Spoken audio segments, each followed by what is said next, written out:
하겠습니다. 오늘 저는 이 본문을 통해서 유관과 영안, 이와 같은 제목으로 말씀을 나누겠습니다. 4,000년 전 그 메소포타미아, 지금의 이제 이라크 쪽이죠.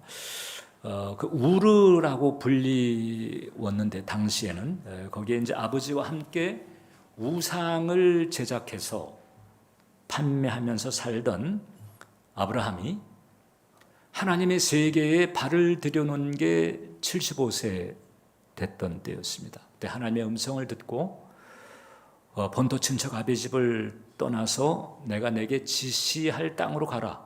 어디로 갈지를 모르고 그때그때 인도하심을 받아가지고 이제 가게 되는 상황이었어요. 그래서 그 하나님의 음성을 듣고 아브라함이 순종을 합니다. 참 놀라운 결단이죠. 익숙했던 기존의 문화, 그리고 그 터잡았던 그 기반을 다 내려놓고 오직 그 음성을 쫓아서 이제 조카 롯과 함께 가나안 땅으로 이제 출발을 합니다. 도착해 보니까 가나안 땅인 거예요. 지금의 그 베델, 그 부근에서 이제 거주지를 삼고 유목 생활을 하게 됩니다. 그런데 그 가나안 땅에 가자마자 기근이 닥쳐버립니다. 여러분, 요즘도 한 해 비가 안 오고 쫙 말라버리면 많은 고통을 받습니다. 그러니 지금부터 뭐 4,000년 전에 당시 상황이면 뭐 이 한 차례 기근으로 얼마든지 치명상을 입을 수 있는 어려움이 생기는 거죠. 자, 그러니까 어떻게 해야 될까? 그래서 이제 눈을 들어보니 그 풍부한 나일강의 수원을 바탕으로 이 기근의 피해가 덜한 애굽 땅, 그 나일강의 삼각주는 뭐 1년에 뭐 3모작 4모작을 한다고 그러잖아요. 거기를 가자. 이래서 이제 괜찮아 보였던 애굽 땅으로 내려가긴 했는데 잘 아시는 것처럼 거기서 수치와 낭패를 당합니다. 자기 아내를 아내라 하지 못하고, 왜냐하면 아내를 노리고 자기를 죽일 수 있는 이런 위험을 생각해서 그렇게 비굴한 처지로 있게 됩니다. 다행히 하나님께서 개입하셔가지고 애굽 왕 바로를 말리면서 이제 위기에서 벗어나게 되는데, 이때 이 수치심과 그 말할 수 없는 자괴감을 가지게 됐던 아브라함은 다시 이제 가나안 땅으로 올라와서 그 전에 이제 거하던 곳에 장막을 치고 정착을 하게 됩니다. 이제는 죽든 살든 하나님 보내신 그 땅에 자리를 잡아야 되겠다. 자, 그래서 이제 조카와 함께 이 목축 생활을 하게 되는데, 갈수록 이제 가축이 늘게 되니까 이 목축에는 그 가축들 그 물을 먹이는 게 대단히 중요하잖아요. 우리도 이 물이 없으면 생존을 못하지 않습니까? 그러니까 이 중동 땅에서 그 당시에 큰 비즈니스가 목축인데, 그 샘을 관리하는 것은 대단히 이제 중요한 일이 되는 거예요. 그런데 물이 귀하다 보니까 그게 얼마 안 되는 샘을 놓고 이제 이 아브라함의 가축, 그 다음에 이제 롯의 가축을 관리하는 목자들이 서로 자기네 가축에 물을 먹이겠다고 자꾸 트러블을 합니다. 그런데 이미 거기에는 그 가나안 원주민들이 있잖아요.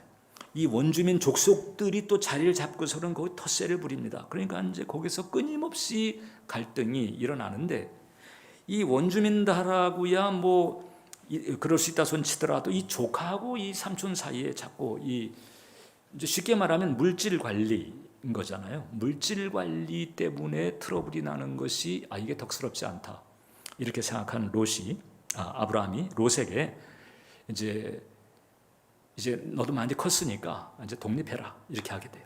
그래서 롯이 독립을 하는데, 삼촌이었지만은 롯에게 선택권을 줍니다. 네가 먼저 땅을 택해라. 이제 우리가 지금 같이 있기가 어렵게 됐으니까 따로 이제 각자 갈 길을 가야 되는데 네가 먼저 선택해라. 이게 참 덕스러운 거죠, 여러분. 삼촌이라고 강자라고 그래가지고 내가 먼저 좋은 거 취하고 그 다음에 남은 것, 이게 아니고 먼저 선택권을 준 거예요. 창세기 13장 9절을 보면 내 앞에 온 땅이 있지 아니하냐 나를 떠나가라 내가 좌하면 나는 우하고 네가 우하면 내가 좌하겠다. 그러니까 이 롯이 좀 뭐 한 번쯤 그래도 사양이라도 해야 되는데 그게 아니고 알겠습니다. 그리고 덥석 그 삼촌의 제의를 받아들이고 그 다음에 이제 먼저 선택을 하는 거예요.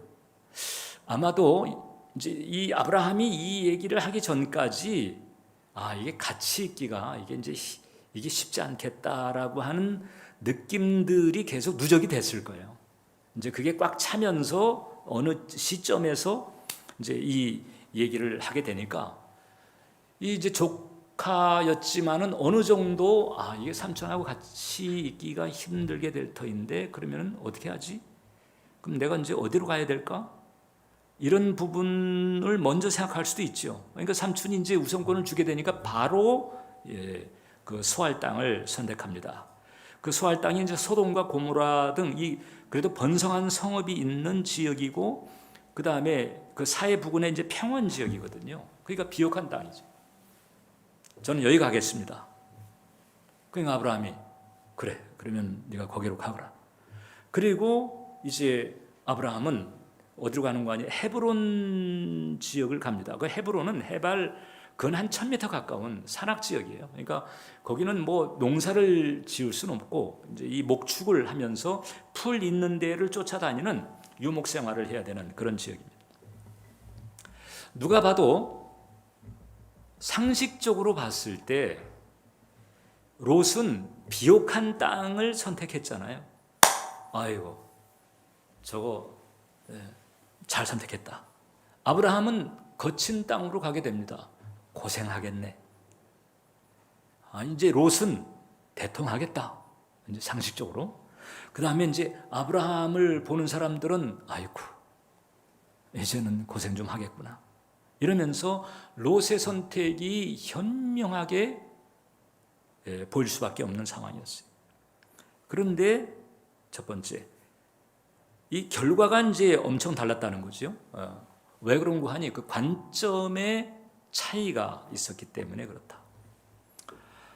이 관점의 차이가 주는 결과가 이제 희비가 엇갈리게 하는데 결국 이제 롯은 비극의 주인공이 되고 아브라함은 축복의 주인공이 됩니다.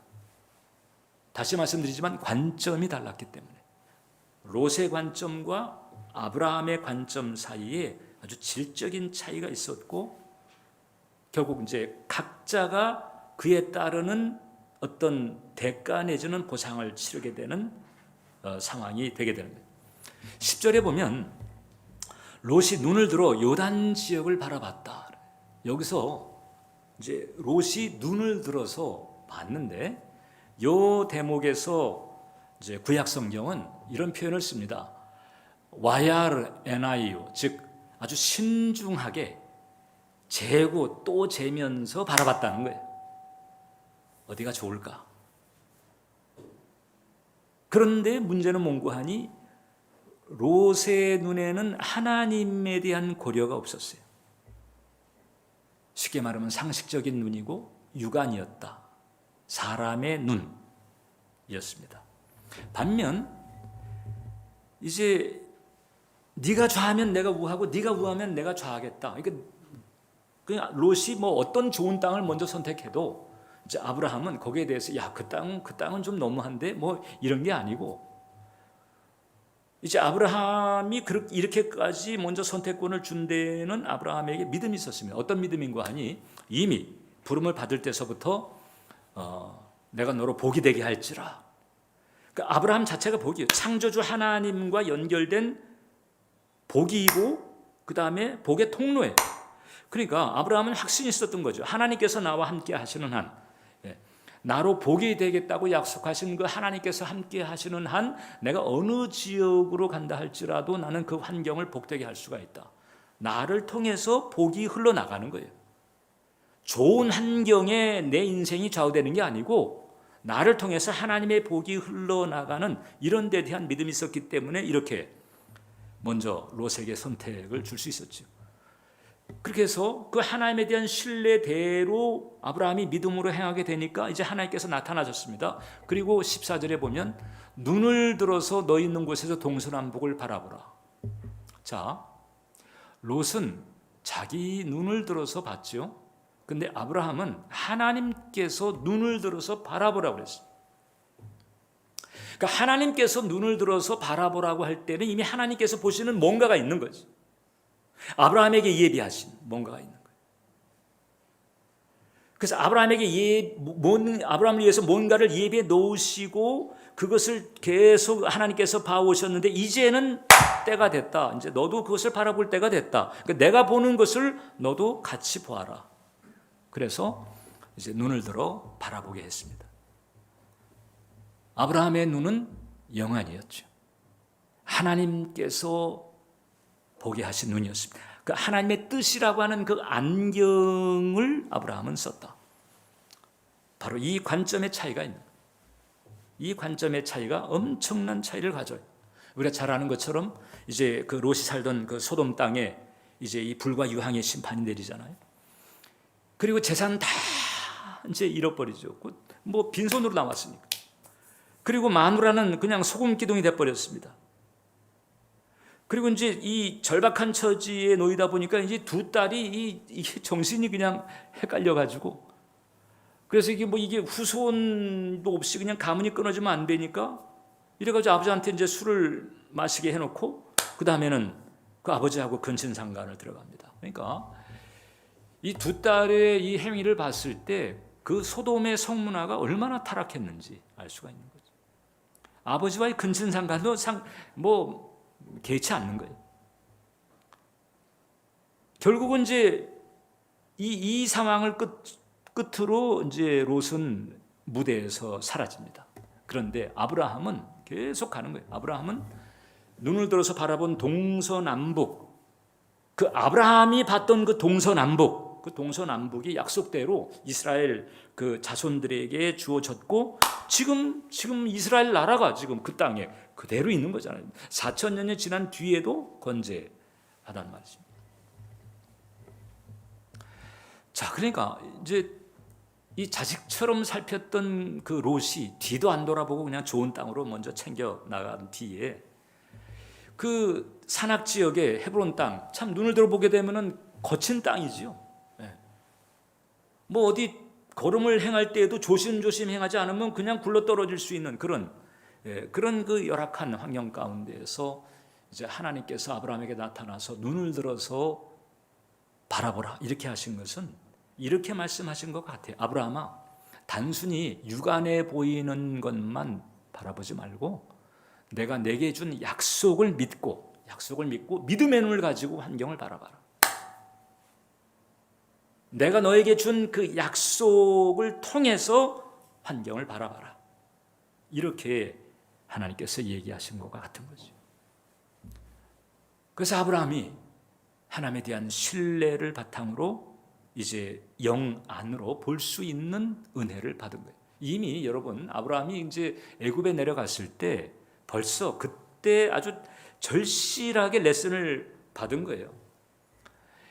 기근이라고 하는 어려움이 이제 닥쳐서 사람 눈에 좋아 보이는 애굽으로 내려간 거잖아요. 저쪽이 괜찮겠네. 내려갔습니다. 내려가가지고 또 잔머리를 썼어. 살려고 자기 마누라인데 누이라고 이제 만약에 그때 일이 잘못됐다 그러면은 이게 아브라함의 후손을 통해 가지고 소위 그 하나님의 선민이 생겨나야 되는데 이상해져 버릴 수 있는 거거든요. 결국 사람 눈에 보기 좋은 곳으로 내려가서 잔머리 쓰다가 낭패를 당하면서 이게 지금 사람 눈에 좋다고 덥석덥석 행할 일이 아니구나. 이런 레슨을 받습니다. 그리고 그때서부터 이제 사람의 눈이 아니라 하나님의 눈으로 보려고 힘을 쓰게 되죠. 이것이 바로 영안과 육안의 차이다. 그래서 참된 신자는 하나님과 함께 하나님의 약속을 붙들면서 그 하나님의 그 약속 안에서 모든 삶의 걸음을 바라볼 수 있어야 된다라고 하는 거죠. 그리고 이제 두 번째 또 한 가지 영안을 가진 사람의 특징이 있는데, 하나님을 알고 하나님의 나라를 알고 하나님의 축복을 아는 사람은 물질보다도 관계를 중시하는 그런 마음을 가지게 됩니다. 지금 이제 아브라함에게 이제 이와 같은 마음, 즉 물질보다도 관계를 더 중시하는 마음을 가지고 있다고 하는 것. 특히 이제 그 관계도 두 가지가 있잖아요. 하나님과의 관계가 있고 사람들과의 관계가 있는데, 아브라함은 이제 일단 하나님과의 관계가 우선이었던 거잖아요. 이게 물질보다도 소유에 대한 욕망보다도 이 관계가 우선적이었던 거예요. 이게 어떻게 증거되는고 하니, 이제 롯이 이제 소돔 쪽으로 가서 거주하게 됐는데, 어느 날인가 이 북방의 이 도시국가가 연합을 해가지고 연합군을 구성을 해서 남방을 치러 내려왔습니다. 소돔을 비롯해서 이쪽 남쪽 지역. 왜냐하면 그 소돔을 중심으로 한 남쪽 지역에 있는 도시국가들이 쭉 조공을 보내왔는데, 이제 조금 커졌다고 이제 조공 안 바치니까 이제 손을 봐줘야 되겠다고, 그래서 군사를 동원해가지고 그 다음에 남방을 치러 내려왔어요. 그리고 이제 소돔을 비롯한 남방 국가들을 다 그냥 초토화시켜 놓고 거기에 있는 사람들과 재물들, 뭐 관행이니까 그 전리품과 함께 사람들을 끌고 이제 올라갔거든요. 근데 그 중에 롯도 있는 거예요. 아브라함이 그 소식을 들었어. 내 조카 롯이 포로로 잡혀갔다고? 가만히 있을 수가 없지. 그래가지고 자기 집에서 기르던 그 가신들 318명을 동원해가지고 밤에 말을 달려서 기습작전을 펴가지고 그 연합군을 치게 됩니다. 그 북방 그 정규연합부를 이제 괴멸을 시키고 이제 롯을 구출했잖아요. 그러면서 그네들이 챙겨갔던 그 재물과 사람들까지 다시 이제 데리고 돌아오는 거예요. 돌아오는 길에 소돔 왕이 그 소식을 듣고, 아이고 이거 참 감사하네. 그 소식을 듣고 이제 그 아브라함을 맞이하러 나갔어요. 그러고서는 아브라함에게 찬사를 보낸 다음에 아브라함에게 제의를 합니다. 자, 이제 당신이 도로 찾아온 그 사람들은 나한테 보내고 재물들은 당신이 가지시오. 이렇게 얘기를 한 거예요. 이때 아브라함이 이제 이렇게 대답을 합니다. 창세기 14장인데, 아브라함이 소돔 왕에게 이르되 천지의 주제이시오 지극히 높으신 하나님 여호와께 내가 손을 들어 맹세하노니 내 말이 내가 아브라함으로 치부하게 하였다 할까 하여 내게 속한 것은 실 한 오락이나 들매끈 한 가닥도 내가 가지지 아니하니라. 안 받겠다고요. 사람도 가져가고 재물도 가져가라. 여러분, 그 당시에 소돔의 재물들 하게 되면, 오늘날로 치게 되면요, 뉴욕 스트리트나 혹은 런던의 옥스퍼드 스트리트, 아니면은 압구정, 여기에서 나오는 무슨 명품들, 돈 꽤 나가는 그런 상품들일 거예요. 그러면 누구든지 보면은 혹할 수 있는 그런 물건들인데, 아브라함은 안 가지겠다는 거예요. 안 가지겠다. 그리고 그것을 거부를 합니다. 아브라함은 왜 그랬을까? 이미 목숨을 걸고 싸움을 한 거잖아요. 그래가지고 다시 찾아온 거예요. 얼마든지 보상을 요구할 수 있죠. 목숨을 걸었던 데에 대한 그런 그 보상 받는다고 해서 누가 뭐라 그러겠어요. 근데 아브라함은 그걸 받지 않습니다. 아브라함의 영성 안에서 어떤 분별이 된 거죠. 어떤 분별이 되었을까? 이 소돔의 재물에 대한 거부감이죠. 소돔이 이미 어떤 데인 줄 알잖아요. 조카 롯이 가서 살고 있는 데라고 하니까 소돔에 가서 산다고? 소돔이 어떤 데지? 아이고, 알아보니까 아이고 이건 큰일 날 때. 무슨 라스베가스 무슨 온갖 이 유흥가를 다 섞어 놓은 것 같아. 이 호모서부터 그 소도마이즈라고 하는 단어가 호모가 되다, 이런 남색하는 사람이 되다, 이런 관용어가 될 정도였거든요. 그러니까 이 소돔을 보고 거부감이 드는 거예요. 소돔의 것은 그러니까 하나님께서 기뻐하지 않는다. 그러니까 그 당시 소돔은 죄악 세상의 대표적 상징입니다. 모든 세상이 다 소돔 같지는 않았지만은, 그러나 아무튼 그 죄악 세상이 똘똘 뭉친 데가 바로 소돔이었다고 보면 되거든요. 그러니까 하나님께서도 원래 이 불과 유황의 심판은 요한계시록에 있는 것처럼 장차 그리스도께서 강림하실 때에 이 땅에 있을 터인데, 근데 소돔은 워낙이 너무 더러우니까 하나님께서 좀 저건 안 되겠다, 좀 일찍 손봐야 되겠다, 그리고 그냥 그때 쳐버리신 거잖아요. 이 죄악 세상에 속한 이 재물, 이것을 아브라함이 거부한 거예요. 바꿔 말하면 하나님의 방식, 하나님의 방법이 아닌 것에 대한 거부감, 이런 거부감을 아브라함이 가지고 있었다고 하는 거죠. 하나님의 눈에 들지 않을 것이다. 자, 그러니까 이게 이제 아브라함은 하나님의 눈으로 환경을 바라보았을 뿐만 아니라 이제 하나님의 눈에 드는 것과 들지 않는 것에 대한 분별도 있었다고 하는 거죠. 이게 바로 이제 하나님과 동행하는 사람의 특징인 거예요. 우리 교회에 이제 그 영양제 제품을 만들어서 이제 그 사업을 시작한 교우가 있습니다. 이제 간증을 제가 듣게 됐는데, 자, 이제 각국 끝에 이제 그 제품을 딱 만들어 가지고 이제 출시를 하게 되는 거예요. 이제 포장도 하고 이제 사람들에게 알리기도 하는데, 이제 여러모로 홍보를 위해서 애를 쓰기도 하고 그랬지만은 이게 이제 이 첫 시작이 이렇게 사실 만만치 않은 거잖아요. 이제 그러는데 그 광고 회사 쪽에서 이제 제의가 왔다는 거죠. 다들 그렇게 하니까 이제 돈을 좀 주면 이런 후기 같은 걸 올리고 뭐 그런 거 있잖아요. 블로거들 뭐 이렇게 이제 좀 탈이 날 경우 이제 알려지는 그런 경우들이 있잖아요. 그런 제의를 하더라는 겁니다. 다 한다는 거지. 그 또 하면 또 거기 또 어떻든 이득이 있다. 이제 이렇게. 그러니까 이제 그 얘기를 듣고 고민을 하는 겁니다.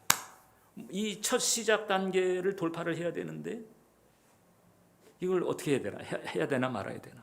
그거 가지고 이제 고민을 하고 있는데, 이제 제가 그 보낸 묵상글을 보게 된 거예요. 이제 그 묵상글이 그때 야곱에 대한 묵상글이었는데, 야곱이 움켜쥐기 스타일이잖아요. 움켜주는.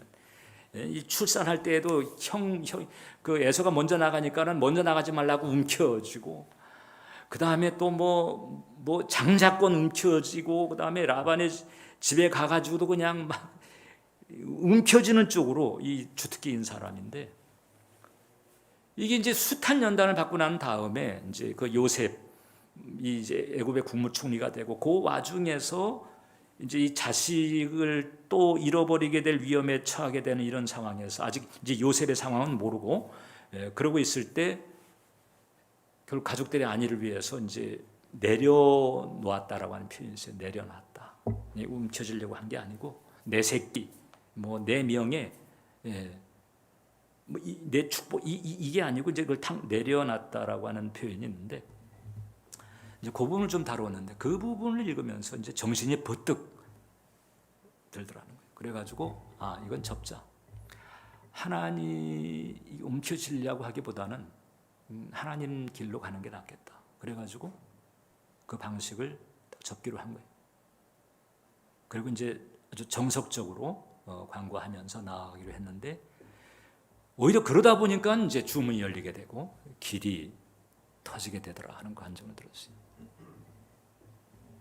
저도 뭐 몇 권 안 되는 책입니다만 이제 책을 내게 됐을 때, 그 아는 지인이 나한테 그런 얘기 하더라. 목사님, 그 책을 냈는데 그 책을 잘 보급되게 하려면 그냥 서점에 가가지고 그 서점 직원한테 아무개가 쓴 무슨 책 있냐? 그 좋은 책이라는데 그거 좀 찾아달라. 이렇게 얘기를 하고 다니라는 거예요.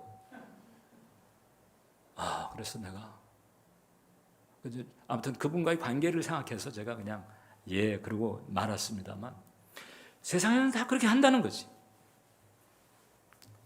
그리고 그렇게 해서 또 그 수익을 이제 보는 경우도 있죠. 여러분, 지금 우리 눈을 들어서 지금 세상을 보세요. 지금 믿는 사람보다 믿지 않는 사람들이 더 많잖아요. 그리고 뭐 종교를 가지고 있어도 기독교 이외에 타 종교인들을 보게 되면 지금 헛짓고 있는 사람들이 어떻든 기독교인들보다 훨씬 더 많은 게 지금 이 세상인 거거든요. 그러니까 결국 하나님을 모르는 사람들, 하나님의 눈도 없고 하나님의 눈에 들지도 않는 사람들이 하나님의 방식에서 벗어나는 수많은 일들을 해가면서 어떻든 보면은 높은 빌딩도 짓고 많은 업적도 세우고 통장에 그냥 돈이 가득하고 이렇게 돌아가요. 그러니까 하나님과 전혀 관계없는 방식을 통해서도 세상적으로는 얻는 것들이 있단 말이죠. 그래서 사람들이 이제 자꾸 그래서 그런 방식에 혹해. 그리고 이제 그런 경향들이 이제 믿는 자들도 헷갈리게 만드는 거예요.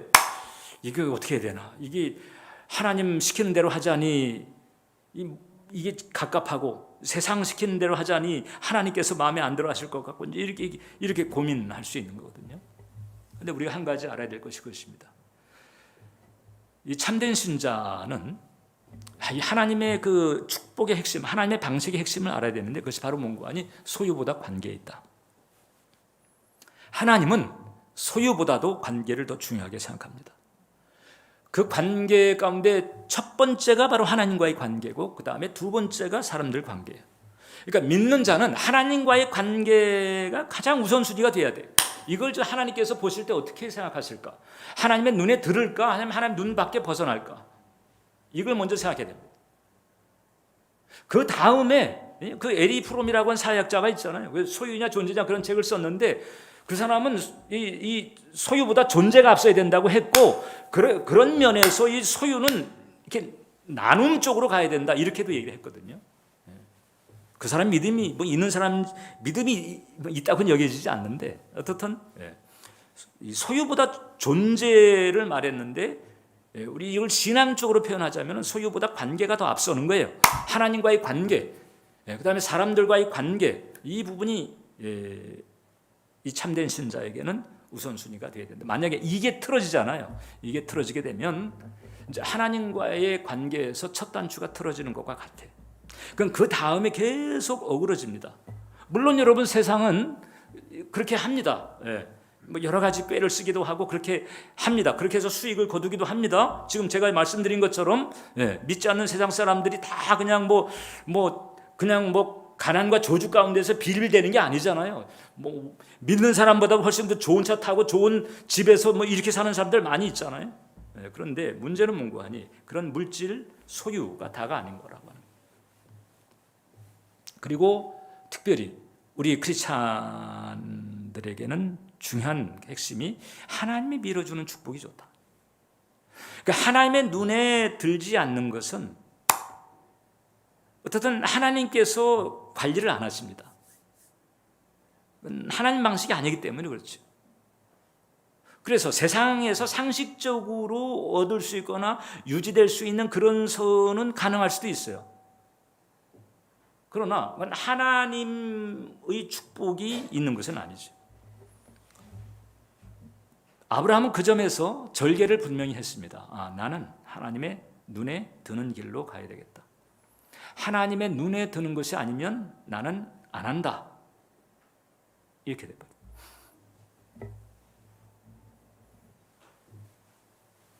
돼버려요. 우리도 이제 이 시나이 길을 걸어가면서 이 점에서 분명한 기준을 가져야 됩니다. 여러 가지 현실적인 압박이 있을 수가 있고 또 고민이 될 수도 있겠지만은 일단 기준 하나 자체는 분명히 할 수 있어야 돼요. 하나님의 눈에 드는 것이 있고 하나님의 눈에 들지 않는 것이 있다. 하나님의 눈에 드는 쪽으로 가야 된다. 그렇게 되면 어떻게 되는 줄 아세요? 여러분 결과적으로는 하나님께서 밀어주시는 거예요. 아브라함처럼.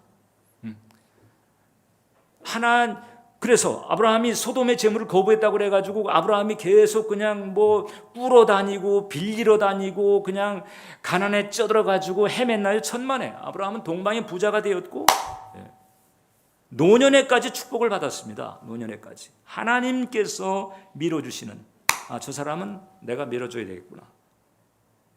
이제 이렇게 돼버려요. 그래서 우리는 이제 우리가 시나이를 가면서 이제 연단의 과정을 거치면서 이제 그런 부분을 우리가 분명히 하나님 앞에서 해야 될 필요가 있다. 그 다음에 이제 세 번째입니다. 그래서 우리는 끊임없이 이제 영안으로 보려고 힘써야 된다고 하는 거죠. 여러분, 이 신자의 길에는 끊임없이 기로가 닥칩니다. 어떤 기로냐? 내가 영안으로 선택할 것이냐 아니면 육안으로 선택할 것이냐. 아브라함의 관점이냐 아니면 롯의 관점이냐, 가나안의 관점이냐 아니면 애굽의 관점이냐, 이 관점에 대한 선택이 끊임없이 닥쳐옵니다. 그럴 때 내가 어떤 선택을 하는가, 이게 대단히 중요하거든요. 아브라함과 롯 앞에 온 땅이 펼쳐져 있어요. 모든 초이스가 있어요. 그 모든 초이스 가운데에서 이제 내가 의식하는 것은 뭔가, 나는 어떤 눈으로 보려고 하는가, 이걸 우리가 생각해야 되고, 거기서 우리는 이제 하나님의 눈, 하나님의 관점으로 보려고 해야 돼요. 그런데 우리가 이제 하나님의 관점으로 보려고 할 때에, 아까도 말씀드린 것처럼 우리가 지금 가정이나 직장이나 사업장이나 모든 삶의 자리에서 열심히 이제 일하고 이렇게 살아나가잖아요. 그것은 믿는 자든 믿지 않는 자든 이 땅에 사는 한 다 공통적인 모습입니다. 직장에도 믿는 자가 있고 믿지 않는 자가 있고, 사업장에도 믿는 자와 믿지 않는 자와 연관을 맡게 되고, 그래서 어떻든 이 세상에서 믿든 안 믿든 거의 비슷한 그런 패턴으로, 비슷한 스타일로 다 이제 그 삶을 영위해 나가는 거잖아요. 그러나 우리 신자에게 있어서 중요한 차이는 뭔가 하니, 그렇게 일상에서 살아간다 할지라도 이제 하나님께서 보시는 것을 보면서 가야 되는 그런 길이 우리에게 있다. 참된 신자 앞에 펼쳐진 또 다른 땅이 있는 거예요. 그것은 바로 뭔가 하니 예수님의 그 십자가로 말미암아 우리에게 주어진 대속의 은총들이죠. 이것을 우리가 바라볼 수 있어야 돼. 이 직장 생활하면서도, 사업을 하면서도, 또 여러 가지 그 삶의 그 자리에 우리가 열심히 일상을 살아가면서도 우리가 놓치지 말아야 될 시선이 있는데, 하나님의 의를 덧입고 담대하게 사는 은혜, 성령의 충만함을 통해서 하늘의 권세와 능력으로 사는 은혜, 성령의 도우심으로 거룩을 이루어가는 은혜, 그리고 질고와 병고를 대신 걸머지신 예수님으로 말미암은 치유와 자유의 은혜, 그리고 십자가에서 죄와 저주를 철폐하시고 이 전인적인 아브라함의 축복. 여러분, 아브라함은 전인적인 축복을 받은 사람이에요. 아브라함은 믿음의 조상으로 영적인 축복을 받았지요. 족장으로서 사회적 리더십의 축복을 받았습니다. 동방의 부자로서 그는 재물의 축복을 받았습니다. 여러분, 그리고 건강한 축복도 받았어요. 100세의 아들을 낳았으니까. 건강한 축복도 받은 거죠. 그러니까 아브라함은 전인적인 축복을 받은 사람. 이 전인적인 축복을 하나님께서 그리스도 예수 안에서 성령을 통해서 우리에게 또 누릴 수 있도록 인도해 주신 줄 믿습니다. 그리고 영생과 함께 그 하나님의 나라가 장차 우리가 들어가 살게 돼, 우리가 천당으로 부르는 그 해분이 예비되어 있을 뿐만 아니라 이제 그 이전 이 땅에서도 그 하나님 나라를 땡겨서 쓸 수 있는 이런 축복이 우리 가운데 주어졌다고 하는 것이거든요. 그러니까 우리가 일생을 살아가면서도 이 하나님이 예비하신 이 축복들, 하나님이 보시고 있는 축복들, 예수님의 십자가를 통해서 예비하신 이 축복들을 우리도 놓치지 말아야 된다. 그 축복들을 바라보면 그 축복이 나의 가정을 덮고, 나의 직장을 덮고, 나의 사업장을 덮고, 나의 그 걸음을 덮는, 아브라함이 그랬던 것처럼 아브라함이 하나님을 의식하면서 동서남북을 바라봤다. 그 동서남북은 가나안 땅 아니에요? 다른 원주민들 살고 있는 가나안 땅이었습니다. 그러나 하나님의 약속 안에서 바라보는 거지요. 아브라함이 그랬던 것처럼 우리도 이 예수님의 대속의 은총의 그 축복을 바라보면서 그 은총이 내 현실, 내 구체적인 삶들을 덮는 그런 믿음의 눈을 가져야 된다. 그 눈을 가져야 돼. 여러분들 그 눈을 가지지 못하면 계속 세상의 압박 내지는 어떤 세상의 미혹, 여기에 고민하고 막 힘들어하고 비교하고, 저 사람은 하나님도 안 믿는데 왜 저렇게 잘 나가나, 그러면서 열등감을 가지고 이게 도대체 이게 믿는 게 지금 잘하고 있는, 심지어 이렇게까지도 의심을 하거든요. 하나님은 단지 어떤 영적인 축복만 가지게 하는 것이 아니고, 이 하나님의 눈을 쫓아서 하나님께서 예비하신 것을 믿음으로 바라보는 그 사람에게는 아브라함에게 전인적인 축복의 역사가 열린 것처럼 우리의 삶에도 이 땅에서 그 전인적인 축복을 누리게 하시는 줄 믿으시길 바랍니다. 롯은 부끄러이 사라졌다고 그랬잖아요. 그런데 아브라함은 노년까지 끝까지 분복을 누리는 거예요. 창세기 24장을 보면 아브라함이 나이가 많아 늙었고 여호와께서 그에게 범사에 복을 주셨더라. 이게 사람들이 다 바라는 거 아니에요, 여러분? 나이 많아 늙을 때까지 범사의 복을 누리는 거, 이게 사람들이 그냥 길을 쓰고 얻으려고 하는 그런 축복인데, 아브라함은 철저하게 하나님과 동행하면서 하나님의 눈으로 보려고 하고 하나님의 눈에 들게 하려고 하고, 이렇게 하나님께서 밀어주시면서 이 세상보다 우월한 차원 다른 이런 축복을 현실에서도 누렸다라고 하는 거예요. 그리고 예수님께서는 바로 이와 같은 아브라함의 전인적인 축복을 또 우리에게 누리도록 연결시켜 주신 분이에요. 갈라디아서 3장을 보면 이는 그리스도 예수 안에서 아브라함의 복이 이방인에게 미치게 하고 또 우리로 하여금 믿음으로 말미암아 성령의 약속을 받게 하려 함이라. 아브라함의 복이 이방인, 우리들 아브라함의 복이 우리에게 미쳐가지고, 그래서 성령 안에서 예수 그리스도를 통해서 그 복을 누릴 수 있도록 이 길을 열어놓으신 줄 믿으시길 바랍니다. 그러니까 제가 여러분들에게 간절히 권하는 게 있어요. 여러분이 직장에서 혹은 사업장에서 그 모든 그 일상의 삶의 자리에서 최선을 다해서 성실하게 이렇게 사세요. 그런데 하나님께서 예수님의 십자가를 통해서 열어놓으신 그 영원한 하나님 나라뿐만 아니라 이 땅에서 누릴 수 있는 그 예수님의 대속의 은총들, 우리가 은혜의 부름 교독을 통해서 끊임없이 매 주일마다 확인하고 있는 그 내용들을 믿음의 눈으로 바라보면서 그 예수님의 그 대속의 은총과 축복들이 이 땅에서의 삶에 임하고 덮일 수 있는, 또 이루어지는 그런 모습을 바라보면서 나아가게 되시기를 주님의 이름으로 축원합니다. 눈을 들어 예수님의 십자가로 마련된 그 신령한 복들을 바라보고, 그러면서 이제 맡은 일에 종사하는 분야에 성실하게 최선을 다해 나가는 것, 이것이 바로 이게 베스트라고 하는 거죠. 여러분, 롯은 결국 하나님의 눈에 벗어난 것이 결과적으로 어떤 운명을 맞게 되는가를 자기 생전에 겪은 거예요. 자기 생전에, 그러니까 죽기 전에, 그러니까 자기 살아있을 때 그 소돔이 불타버리는 모습을 보면서, 자기 마누라가 소금기둥이 되는 모습을 보면서 하나님 눈에 들지 않는 것에 운명이 바로 이렇게 되는 것이로구나, 이것을 깨달은 거거든요. 지금 우리도 마찬가지입니다. 지금 우리도 어떤 사람은 하나님의 눈에 들지 않는 것이 어떻게 되는 것인가 살아있으면서 겪는 사람도 있고, 그렇지 않은 사람은 그 다음에 죽은 다음에 죽자마자 한 번 죽는 것은 정한 이치인지 그 다음에는 심판이 있겠다고 그랬잖아요. 그래서 개별적으로 이제 죽음이 다가올 터인데, 그때 앞서거니 뒤서거니 죽으면서 바로 죽자마자 심판을 받으면서 하나님의 눈에 들지 않는 것이 어떻게 되는지 그걸 겪게 되는 거예요. 아니면 지금 우리가 살고 있는 이 세상 자체가 지금 성경에 예언되어 있는 것처럼, 요한 계시록이라든지 베드로후서에 예언되어 있는 것처럼 불의 체질이 녹는 것처럼 그냥 그 불과 같은 심판의 그 최종적 종말의 역사를 맞이할 때, 그때 하나님 눈에 들지 않는 것, 하나님 방식에 합당하지 않는 것의 운명이 어떻게 되는가를 역사적으로라도 체험하게 되는 그때가 이제 다가오고 있다고 하는 것이거든요. 사랑하는 성도 여러분, 그러니까 하나님의 눈에 드는 것과 하나님의 눈에 들지 않는 것의 이 차이를 우리가 알아야 돼요. 그리고 이제 우리도 그 하나님의 눈을 취하면서 하나님의 눈으로 바라볼 수 있어야 돼요.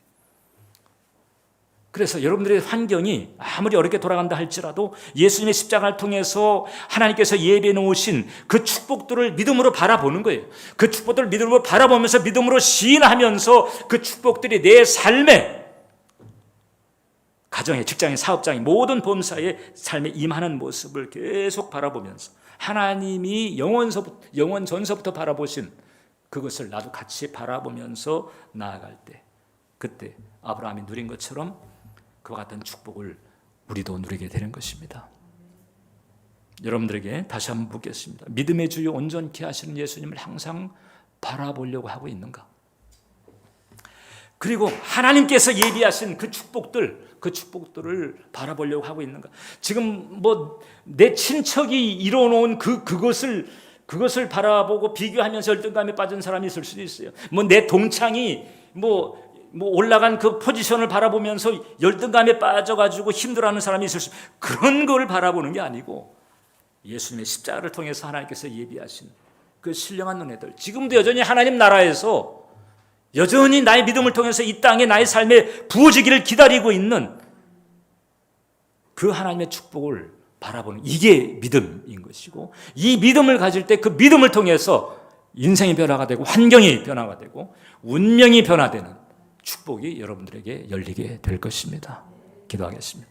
은혜로우시고 자비로우신 하나님, 영안과 육안의 차이가 엄청난 것을 깨달았습니다. 이제 우리 사랑하는 예배자들로 하여금 영안으로 살 수 있게 하여 주옵시고, 그래서 하나님 눈으로 보게 하시고 이제 하나님의 눈에 드는 것을 따라갈 수 있도록 인도해 주시옵소서. 예수님의 이름으로 기도합니다. 아멘. 이제 우리 찬송 한 곡